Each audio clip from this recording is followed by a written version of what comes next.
Hi Aquarius, welcome to January 2018 and Happy New Year! Woohoo! It's the new year. Now as you go into January, there is an auspicious, beneficial Cancer full moon. And for you that brings the action to your 6th house, which is your health habits, your work habits, your psychological diet, how you feed yourself mentally, emotionally, spiritually, physically. And there was a gorgeous grand water trine with Mars and Jupiter in Scorpio in your 10th house of destiny in the world, reputation in the world, profession in the world, to Neptune and Pisces in the area of your money. So you could be getting a bonus, you could be getting a promotion, you could be getting a raise as you go into the new year. Maybe it comes in December, or it comes in this first week in January, but it's definitely something to look forward to. You're also in the time to rest and recharge your batteries because you're getting ready for your birthday cycle, which will begin on the 19th. And so if you're feeling tired over the holidays, or you're feeling tired these first couple of weeks in January, it's a really good idea to schedule some downtime, schedule me time. You know, with this big focus we have going on in Capricorn, you might be wanting to work solo. If you find yourself wanting to work solo, you want to work alone, you want to work on writing a project, on writing, working on a project behind the scenes, that's because there's so many planets in your 12th house. Capricorn is 12 signs from you. That brings it to your solar 12th house, and that is about working behind the scenes. It is about unfinished business, and there is a huge focus there. Now, Uranus, your ruling planet, moves direct on the 2nd. Yay! That's good news. And all the planets are going to be direct in January, February, till March 8th. The first planet to go retrograde will be Jupiter, and that will be on March 8th. And so you have this wide window of opportunity to move ahead with your plans, move ahead with anything is that you want to be doing.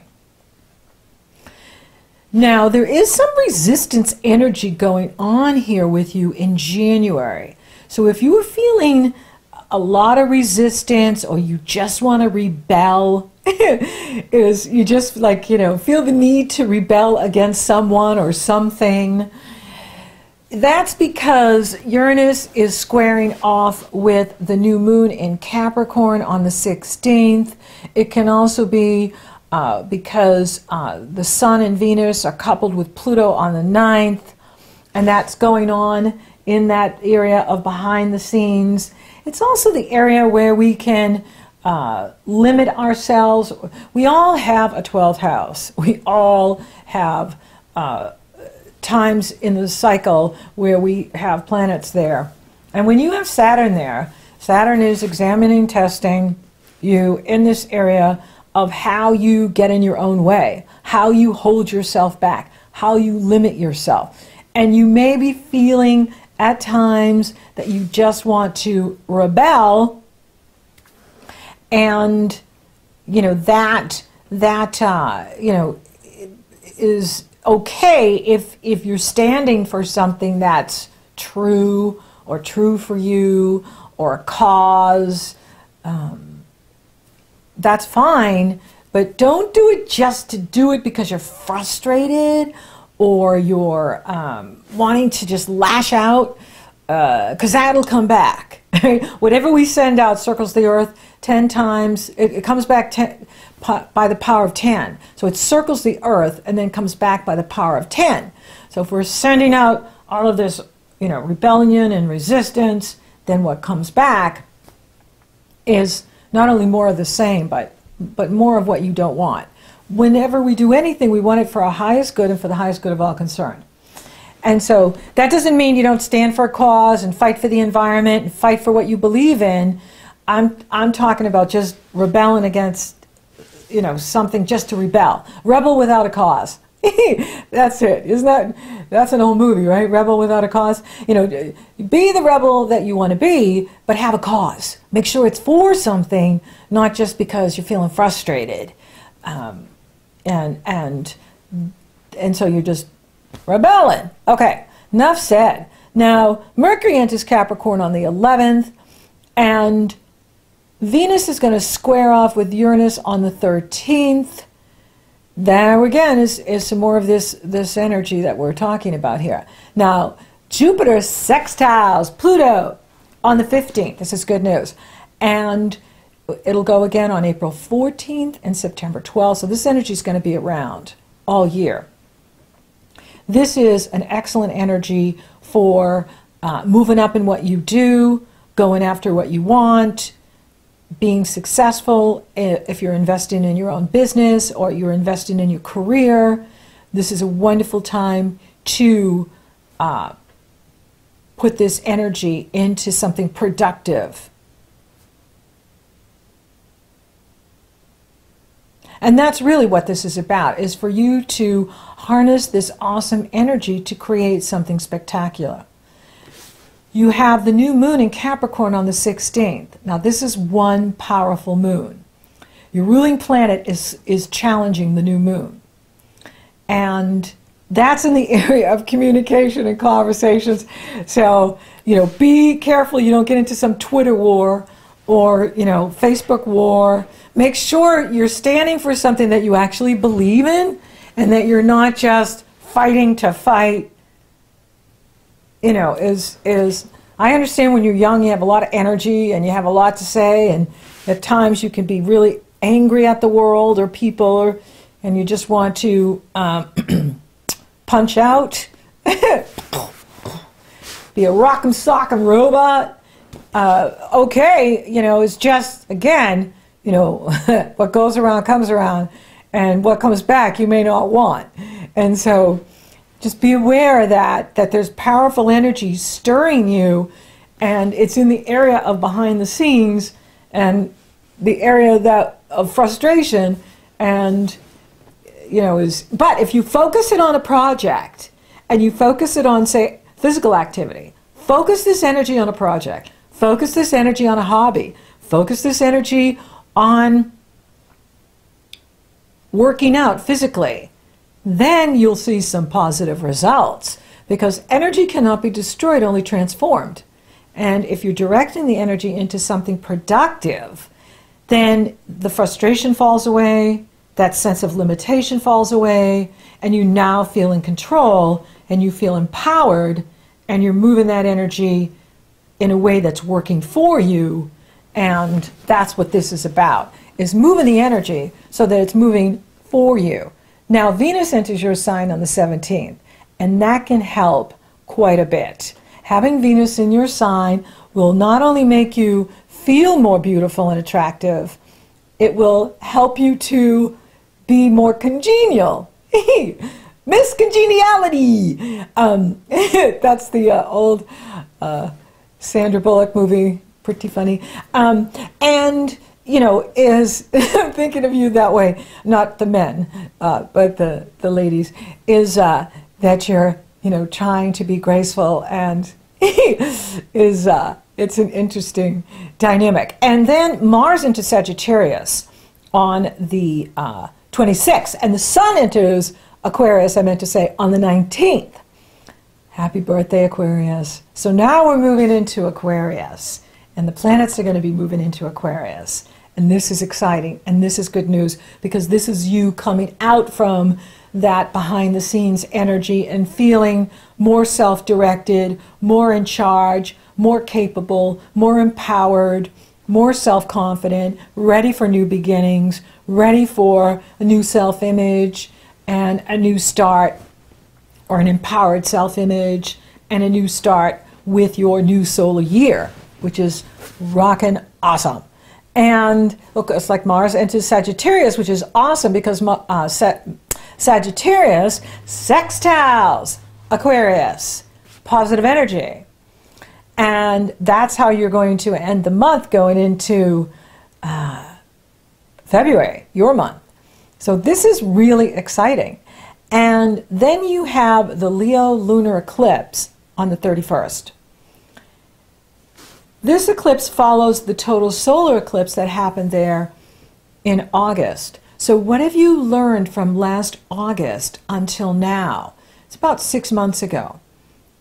This is the time where you are, looking at your relationships, your partnerships, and what you've learned about yourself and what you've learned about others and what you want in relationship. Now, Neptune does make an awkward aspect to this Leo lunar eclipse, and that is about healing your heart. Maybe you're healing a relationship. Maybe you're healing, something from the past. Leo is about love and is about healing the inner child or the wounded child. Or maybe you're going to have a sudden change of heart. And, of course, it will be unique for each Aquarius. You're all on your own individual path. And you are the individuals, the unique individuals. And so it will be unique for each one of you as to how this eclipse will manifest. For some of you, it could be you moving out of a relationship. Full moons bring things to completions, and eclipses complete things so that new things can begin. And maybe you're clearing the space for someone amazing to come in to your life. Or maybe you're taking your relationship to the next level, or you're having a new birth in the relationship. You're birthing something new in the relationship. And that could be amazing too.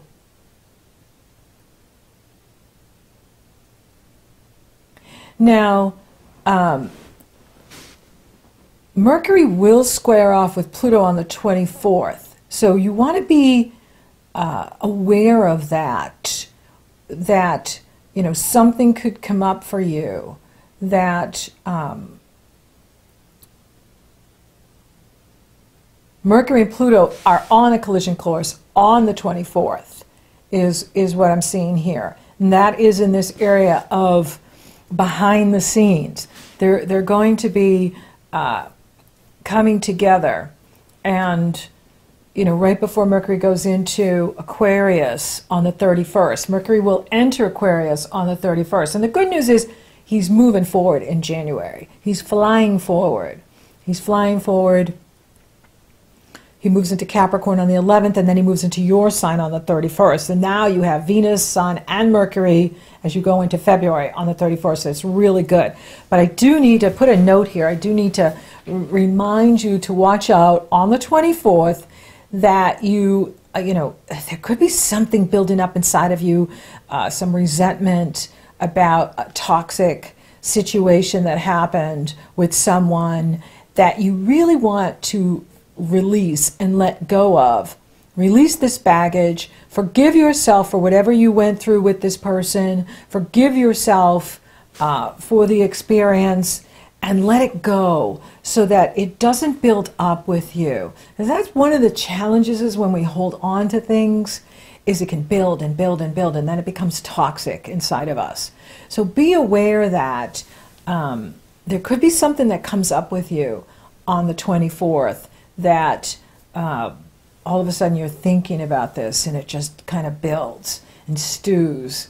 So, forgive yourself, release it, let it go, and especially at the eclipse, let it go. Let it go. Let it go. Yes, let it all go. This is the time for you to let things go because, the first part of the month is so focused in the life-work balance and taking care of yourself and, doing your homework, doing the research work that you need to be doing, working solo. You're going to be wanting to work solo, and do it. Give yourself lots of me time so that you are taking really good care of you and very aware of what's going on inside of you. And that way you can heal yourself and empower yourself as you need to. Now, for those of you open for love, there could be someone new coming in here. You have the eclipse in that area of partnership and relationship. And there is something going on with Neptune right at the 3rd, on the 3rd of the month, with Neptune and Venus sextiling. So there could be something that happens right at the beginning of the month for you too. So be open. Love can happen anywhere, anytime, and especially when you're not seeing it or didn't know, and then it's like, whoa, there it is, right in front of me. So it can happen for you. So be open, be available, and let the universe bring this new love to you.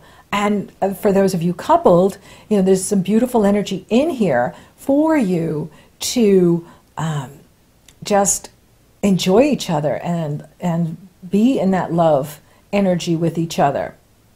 Now, the money looks good because there's this gorgeous grand water trine happening for you, and there could be a promotion, a bonus, money coming to you. You didn't even know that you were getting this money, and it comes in. Fantastic. Career looks good too. I mean, it is time for you to move up in whatever you do. Jupiter is there helping you to expand and evolve in your career and what you do in the world, and that is amazing too.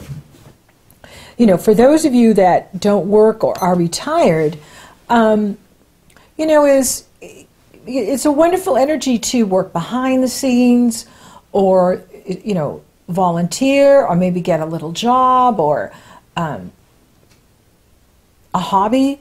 We always want to keep our hands busy. We always want to stay busy because it keeps us healthy and strong. Not too busy, but busy enough. Sedentary is not good, where we're too sedentary. But career looks excellent, and it is time for you to move up in whatever you're doing this year. Spiritually, there's a huge focus going on here in this area of ashrams, spiritual retreats. This area, you are Capricorn when it comes to your spirituality, and you have 6 planets in Capricorn at the new moon. So this is a tremendous energy for you to be having that one-on-one time with God. Maybe it is time for you to take it to God. Give it over to God. Have a conversation with God. Walk in nature. Walk the beach. Be outside. Be in meditation. Do things that are spiritual for you and meditative and calming and connecting. The more you connect to your inner being and your higher self, the more you feel in the flow with your life and your divine timing. Health, how is your health? There is a bit of a focus here going on at the Cancer full moon, but it is such a healing energy. And if you are letting go of any resentment, any toxic feelings, any rebellion or resistance, that will help your health. And that will improve your energy and help you to feel better, look better, and attract the things that you want. Now, if you want to take a vacation, the 19th is an excellent time for you to plan a getaway. The 19th on is time for you to get away from it all, get away. So plan that. Put that in your schedule. Whether it's a vacation or a staycation, that you're going to plan on getting away.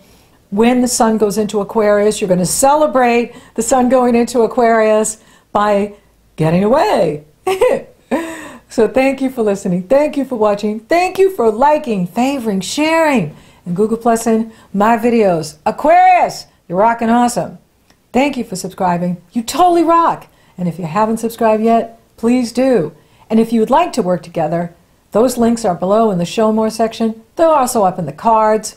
So until next time, Aquarius, harness that awesome energy to create something spectacular.